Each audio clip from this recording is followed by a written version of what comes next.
ಬಿಡ್ತು ಅನ್ನು ಅಶ್ವಿನಿ ದೇವತೆಗಳು ಅಸ್ತು ಅಸ್ತು ಅಂತಿರ್ತಾರೆ. ಹೀಗಂತ ಮನೆಯಲ್ಲಿ ದೊಡ್ಡವ್ರು ಹೇಳೋದನ್ನ ಕೇಳ್ತಾನೆ ಇರ್ತೀವಿ. ಆದ್ರೆ ಯಾರೀ ಅಶ್ವಿನಿ ದೇವತೆಗಳು? ಅವ್ರು ಯಾಕೆ ಅಸ್ತು ಅಸ್ತು ಅಂತಿರ್ತಾರೆ? ಇವರು ಸೂರ್ಯ ಹಾಗೇನೆ ಸಂಧ್ಯಾದೇವಿಯ ಮಕ್ಕಳು, ಅದೃಷ್ಟದ ದೇವತೆಗಳು.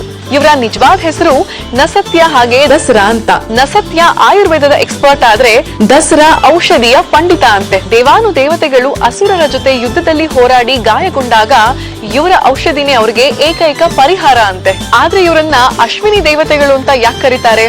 ಇವರಿಗೆ ಅಶ್ವ ಅಂದ್ರೆ ಕುದುರೆಯ ಮುಖ ಹಾಗೆ ಮನುಷ್ಯನ ದೇಹ ಇರುತ್ತೆ. ಹಿಂದೆ ಒಂದ್ಸಲ ಸಂಧ್ಯಾದೇವಿ ಸೂರ್ಯನ ಶಾಖವನ್ನ ತಡೆಯೋಕಾಗ್ದೇನೆ ಹಿಮಾಲಯ ಪರ್ವತದಲ್ಲಿ ವಿಹಾರಕ್ಕಾಗಿ ಹೊರಡ್ತಾರೆ. ಯಾರಿಗೂ ಗೊತ್ತಾಗ್ಬಾರ್ದು ಅಂತ ಹೇಳಿ ಕುದುರೆಯ ರೂಪದಲ್ಲಿ ವಿಹರಿಸ್ತಿರ್ತಾರೆ. ಹೆಂಡತಿ ಎಷ್ಟೇ ದಿನ ಆದ್ರೂ ಕಾಣಿಸೋದೇ ಇಲ್ವಲ್ಲ ಅಂತ ಸೂರ್ಯ ಆಕೆಯನ್ನ ಹುಡುಕ್ತಾ ಬಂದಾಗ ಹೆಂಡತಿ ಕುದುರೆಯ ರೂಪದಲ್ಲಿರೋದನ್ನ ನೋಡಿ ಅವರು ಕೂಡ ಅದೇ ರೂಪದಲ್ಲಿ ಅಲ್ಲಿಗೆ ಬರ್ತಾರಂತೆ.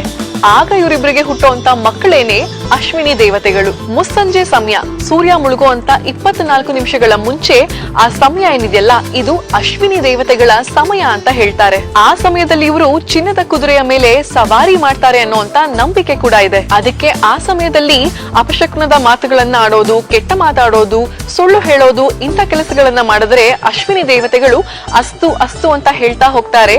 ಅದೆಲ್ಲ ನಿಜ ಆಗತ್ತೆ ಅನ್ನೋಂತ ನಂಬಿಕೆ.